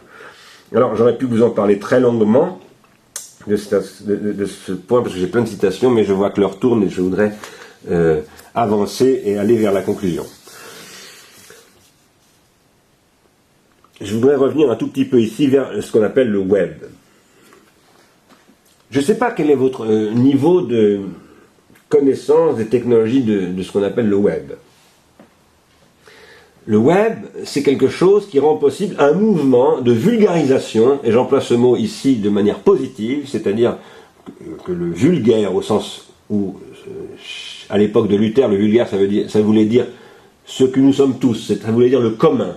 C'était l'équivalent de ce que les Grecs appelaient la koiné, l'espace commun. Tout le monde, autrement dit, le vulgaire, c'est-à-dire tout le monde, aujourd'hui, veut pouvoir accéder à tout, aux dépêches diplomatiques des États-Unis, à Wikipédia, aux informations sur le nucléaire, etc. Et tout le monde veut pouvoir y accéder, mais tout le monde crée des accès, et il se passe énormément de choses comme cela, avec ce processus. Et ça ressemble beaucoup, effectivement, à ce qui s'est produit avec la Renaissance, dans un champ beaucoup plus limité, qui était essentiellement le champ des écritures sacrées, mais qui du coup sont devenues des écritures profanes. Très important, c'est la naissance des écritures profanes, la Renaissance. Aujourd'hui, il y a tout un débat donc, dans le champ du web sur la question de savoir comment il est possible d'annoter tout cela. Et il y a donc les tenants, je l'évoquais tout à l'heure, de ce qu'on appelle le web sémantique, qui disent que cette annotation doit se produire avec des systèmes automatiques de synchronisation, de production d'éléments de synchronie qui vont permettre de mettre tous ces éléments en relation les uns avec les autres par des automates qui vont scanner automatiquement des fonds littéraires, par exemple des fonds textuels, en disant, on voit apparaître le mot Ben Ali, et Ben Ali fait partie des catégories qui font partie de l'ontologie du domaine, donc on va indexer automatiquement le texte. Avec cet item, cette métacatégorie, ce qu'on appelle cette métadonnée, à travers un système de web sémantique, c'est-à-dire d'ontologie au sens où en intelligence artificielle on parlait d'ontologie. Et puis il y a d'autres gens qui disent non, pas du tout, c'est uniquement par l'annotation individuelle, personnelle, c'est-à-dire par les lecteurs, par l'inscription de la lecture dans le texte lu, alors je vais encore revenir aujourd'hui, que se passe l'indexation, que doit se passer l'indexation. Pour moi, ces questions sont extrêmement importantes, car je crois que ce qui rend possible, si vous m'avez bien compris tout à l'heure, ce qui rend possible l'aletheia comme anamnésis, ce sont des processus d'ancrage qui sont liés à des phénomènes d'annotation de ce type. Quand je soutenais que ce qui permet l'idéalisation géométrique, telle que l'a décrit Husserl dans l'origine de la géométrie. Vous m'entendez pas, Emmanuel? Si, ça va? Non? Ah, mais c'est parce que l'ordinateur, là, ils n'entendent pas bien, Caro. Le micro est là? Ah non, d'accord. Ça va, vous entendez? Oui? Ok. Quand je disais tout à l'heure que la condition pour que le géomètre, celui que Husserl appelle le proto-géomètre, puisse se géométriser, c'est-à-dire s'individuer comme géomètre. C'est un proto-géomètre, donc il n'était pas géomètre, il devient géomètre. Il fonde la géométrie, dit Husserl. La condition pour que cette formation de la géométrie soit possible, Husserl nous dit, c'est qu'il puisse s'encoder, se relire et s'annoter. Parce que écrire le flux de sa pensée, c'est déjà produire de la notation, c'est déjà se commenter soi-même, c'est-à-dire que c'est déjà pouvoir se relire, se gloser. Qu'est-ce qui va permettre au géomètre de penser dans l'espace rétentionnel littéral? C'est que, eh bien, il en était arrivé là, au niveau de son raisonnement, il s'était arrêté. C'est ce que décrit très précisément Husserl. Il dit à un moment donné, il s'arrête, il a besoin d'aller dormir. Bon. Il s'est arrêté, et puis il se remet au travail. En se remettant au travail, il se relit. Et bien entendu, il se corrige. En fait, d'ailleurs, s'il l'écrit, c'est d'abord pour se corriger en permanence. Qu'est-ce qu'une correction? Ce qu'on appelle en français un repentir, c'est-à-dire j'ai écrit ça, j'ai employé le mot, par exemple, correction, et puis d'un seul coup, je dis, ah non, je vais mettre repentir, c'est plus précis. C'est déjà une forme d'annotation. C'est le processus d'annotation qui est un processus d'écriture, c'est un processus d'annotation. Quand j'écris, je m'annote, je suis sans cesse en train de m'annoter, de me commenter. L'écriture est d'abord un processus de commentaire et d'annotation. Lorsque Platon dit il faut soumettre toute la cité à une res publica, enfin une res publica, c'est pas un terme de Platon, mais à un espace public entièrement régi par une ontologie, il n'emploie pas le mot d'ontologie bien entendu, mais par un savoir des essences, voilà, qui est le savoir des philosophes, et qui va soumettre tous les modes de vie à ces règles, il est en train, je crois moi, de produire une espèce de, avant la lettre, de web sémantique qui s'occuperait automatiquement de traiter à l'avance tous les cas possibles d'annotation. Alors qu'au contraire, dans le champ de ce que j'appellerais le web social, où l'on dit que ce ne sont que les lecteurs qui peuvent s'annoter eux-mêmes et annoter les autres lecteurs, et en s'annotant les uns les autres, se co-individuer. Et à travers cette co-individuation, se trans-individuer, alors on a affaire à quelque chose de tout à fait différent.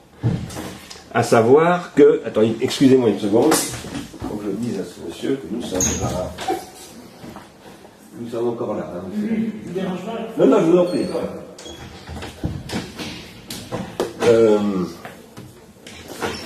C'est un modèle absolument différent qui consiste à poser que le seul modèle d'annotation qui soit vraiment possible, c'est le modèle de la co-individuation des uns par les autres. Ceci est une question qui peut paraître un peu technique par rapport au web, mais en fait qui est absolument fondamentale parce qu'elle réactive toutes les grandes questions de la philosophie, à mon avis. Derrière tout cela se pose la question des traumatypes et des stéréotypes et de l'herméneutique des traumatypes et des stéréotypes. Ce que je veux dire, c'est que pour moi, il est tout à fait possible d'utiliser des systèmes automatiques d'ontologie pour scanner le web. Je le fais en permanence. De toute façon, dès que j'utilise Google, c'est comme ça que ça fonctionne. Google est un algorithme de ce type-là, qui ne repose pas sur des ontologies, mais qui repose sur des calculs algorithmiques qui se rapprochent d'une production d'ontologie, même si ce n'est pas tout à fait le cas, parce qu'il fait des calculs sur des actions et des annotations que j'ai produites, ne serait-ce qu'en créant des liens. Mais quoi qu'il en soit, c'est un automate. Et je pense que les algorithmes d'ontologie, de production d'ontologie au sens de ce qu'on appelle le web sémantique, eh bien ce sont des automates qui peuvent être extrêmement utiles, comme Google m'est extrêmement utile à partir de son caractère automatique, à une condition qui est que je puisse en faire l'herméneutique et que je puisse utiliser ces algorithmes pour faire la critique de ces algorithmes eux-mêmes. À partir de là, la question qui se pose, c'est quelles sont les conditions pour que se développent des processus d'annotation ou d'herméneutique ou d'écriture qui vont rendre possible des communautés herméneutiques et des communautés critiques qui vont être capables de produire des ontogenèses. Je dirais, j'emploie le mot de Simondon, non pas des ontologies. Des ontogenèses chez Simondon, ça désigne des individuations, des processus d'individuation. C'est ça la question de ce qu'on appelle aujourd'hui les Digital Humanities. Est-ce que vous connaissez cette problématique des Digital Humanities? Non? Vous en avez entendu parler? Digital Humanities. C'est une problématique qui est en train d'émerger, qui est assez développée dans certaines universités aux États-Unis. Il y en a une qui vient d'être mise en place, je crois, à King's College, en Angleterre, un département de Digital Humanities. À Paris, à l'École normale supérieure, il y a un séminaire de Digital Humanities. Il y a un groupe de 30 laboratoires, plusieurs universités et l'école des études en sciences sociales qui s'est constitué pour diffuser un manifeste des Digital Humanities. C'est ça qui constitue l'horizon des questions que je pose maintenant. Ce que je crois, et c'est ça dont je parlerai cet été, au mois d'août, c'est qu'il est essentiel aujourd'hui de constituer des instruments de recherche contributive permettant de développer des Digital Humanities, parce que le digital, ce qu'il a de très particulier, c'est qu'il est beaucoup plus développé en dehors de l'université qu'à l'intérieur de l'université.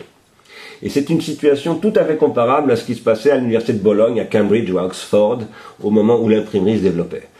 À la Sorbonne, à Bologne, à Oxford, dans ces grandes universités, il y avait des lettrés qui pratiquaient, des clercs, des religieux en l'occurrence, qui pratiquaient l'étude des textes sacrés dans une rétention tertiaire littérale non imprimée et qui par structure ne pouvaient pas être accessibles au dehors de l'université. Et les universités en question ont connu une énorme mutation, qui parfois s'est très très mal passée d'ailleurs, ça s'est passé par des guerres, où en fait le milieu rétentionnel externe les a obligés à se transformer et elles ont vu apparaître ce que Kant, dans le conflit des facultés, appelle des académies et des sociétés savantes, qui étaient des espaces de travail académique qui se développaient en dehors des universités et très souvent contre les universités. Et je pense que c'est à partir du moment où ces espaces académiques ont appris à travailler ensemble, les espaces universitaires et les espaces de ce qu'on appelle les sociétés savantes, que les choses ont commencé à donner ce qu'on a appelé l'humanisme, la réforme, la République des lettres, et qui a conduit finalement, car je crois que c'est un élément essentiel de genèse de la philosophie des Lumières qui a conduit à la philosophie des Lumières et à Emmanuel Kant. Et lui-même ne le présente pas comme ça, mais c'est bien de cela dont il parle. Alors, je vous ai dit tout cela, il va falloir que nous arrêtions parce que on doit normalement libérer les locaux, mais je vous ai dit tout cela parce que pour moi, ce sera l'enjeu, en réalité, des discussions que nous aurons au mois d'août, si vous pouvez venir, comme nous l'espérons.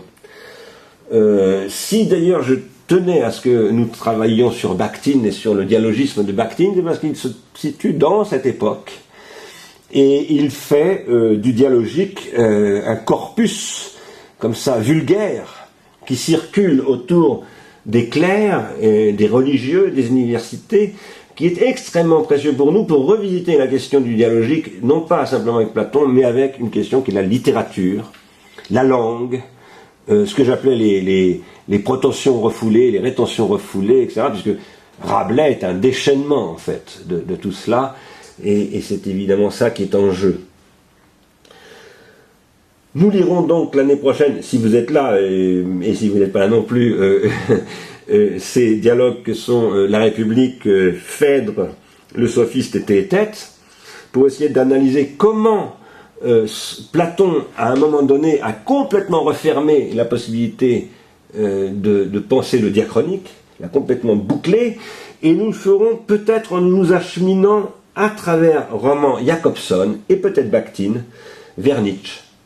Parce que Roman Jacobson a écrit un livre très important à mes yeux, dont malheureusement je ne me souviens pas, je ne connais pas le titre en anglais ou en russe, parce que je ne sais pas en quelle langue il l'a écrit, qui s'appelle en français « Deux figures du langage et deux types d'aphasie ». C'est un texte dans lequel Roman Jacobson a étudié des aphasiques, donc des gens qui sont incapables de produire des énoncés, et il a dit, il y a deux grandes catégories d'aphasiques. Il y a des aphasiques qui sont des aphasiques syntaxiques, et il y a des aphasiques qui sont des aphasiques sémantiques. Les aphasiques syntaxiques ne savent plus produire que des espèces de moules syntaxiques de phrases dans lesquelles il n'y a plus de sémantique. Grosso modo, tel qu'il les décrit, il ressemble à de très grands paranoïaques. D'ailleurs, il y a eu des rapprochements, je crois que c'est Lacan qui a fait des rapprochements avec la psychose et ce texte de Jacobson. Et puis il dit, il y a au contraire, il y a des aphasiques qui perdent toutes les structures syntaxiques et ne produisent plus pratiquement que des éléments sémantiques. Et les poètes sont un peu cela, mais dans certains cas, ça prend des dimensions de folie pure. On pourrait dire qu'à certains égards, il y a quelque chose comme ça chez Artaud. Si je vous en parle, c'est parce que, d'abord, je pense que c'est extrêmement important, puisque Jacobson dit en réalité, un langage, c'est toujours ce qui fait composer ces deux forces, et ça nous ramène à ce que j'appelais le diachronique et le synchronique tout à l'heure. Parce que le syntaxique, comme son nom l'indique, syntaxe, c'est du synchronique, ça sert à synchroniser, à produire une synchronie propositionnelle, à faire qu'au moins au niveau de la proposition, on est dans le même temps. D'une proposition à l'autre, on peut changer, mais au niveau de la proposition, on a une espèce d'unification.